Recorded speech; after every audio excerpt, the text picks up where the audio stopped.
Pada suatu hari di dalam majelis Rasulullah Shallallahu Alaihi Wasallam, seorang sahabat duduk dengan wajah penuh kegelisahan.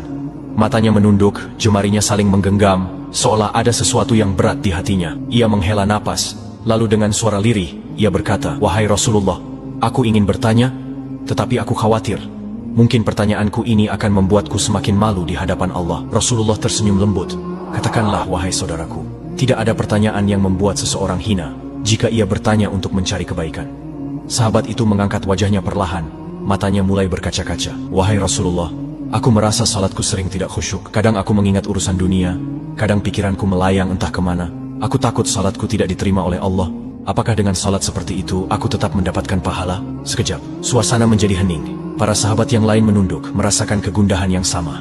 Mereka tahu betapa beratnya pertanyaan itu. Namun, yang terjadi setelahnya benar-benar tak terduga. Rasulullah tidak segera menjawab. Beliau menatap sahabat itu dalam-dalam.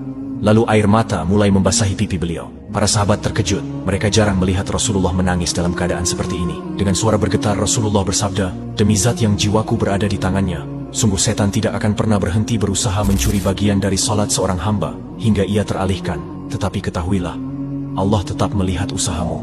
Beliau menarik napas dalam, lalu melanjutkan, "Wahai saudaraku, jika engkau meninggalkan salat hanya karena takut tidak khusyuk, maka setan akan menang. Tetapi jika engkau tetap berusaha salat meski dengan kehadiran pikiran yang mengganggu, ketahuilah, setiap kali engkau berusaha kembali kepada Allah dalam salatmu, saat itulah Allah menyambutmu." Air mata sahabat itu jatuh. Ia menangis. Begitu pula para sahabat lainnya. Kemudian Rasulullah bersabda dengan penuh kelembutan, "Bayangkan seorang ibu yang melihat anaknya berjalan ke arahnya, tetapi anak itu sering jatuh dan tersandung. Apakah sang ibu akan marah? Tidak. Ia justru akan berlari menghampirinya, mengangkatnya, dan mendekapnya erat. Itulah Allah Azza wa Jalla. Ia lebih penyayang dari seorang ibu kepada anaknya. Selama engkau terus kembali, Allah akan selalu menerimamu." Sahabat itu menangis terisak. Begitupun para sahabat lainnya. Betapa maha pengasihnya Allah, betapa luas rahmatnya.